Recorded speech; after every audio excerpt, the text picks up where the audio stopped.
Ms. Heard, you just testified that this case has been very hard for you. So let's talk about that and why. All right. Your lies have been exposed to the world multiple times, right? I haven't lied about anything I've been here to say. You sat here and told this jury that the events in Hicksville started with Mr. Depp getting really upset about a woman leaning on you. Is that correct? Yes, that's effectively what happened, yeah. You testified that he actually grabbed that woman's wrist and twisted it, right?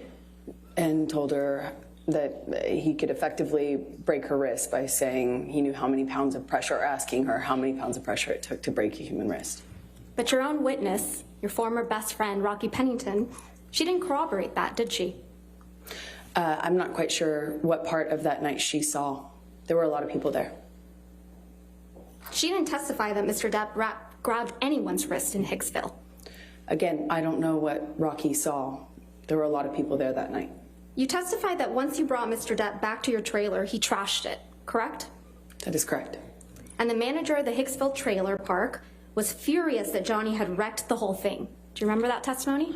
That's correct. Well, we heard from that manager of the Hicksville trailer park, Morgan Knight, on Monday, didn't we? I'm not quite sure who that guy was or if he had any involvement in this. I know a lot of people have come out of the woodwork to be involved. So you're accusing Mr. Knight of testifying and committing perjury? I'm not accusing anyone. I just don't recognize that man. You heard Mr. Knight testify that it was actually you who was upset with Mr. Depp spending time away from him. Isn't that correct? How would he know? He wasn't there. You heard Mr. Knight testify that it was actually you who was yelling at Mr. Depp.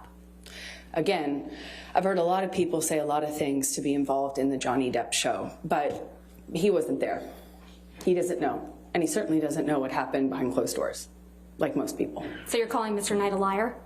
I am saying he wasn't there, and what he testified to doesn't match what I know happened. But I don't fault him. He wasn't there, so how would he know? He testified he was there, Ms. Heard. Did you hear that? That's his testimony, yes.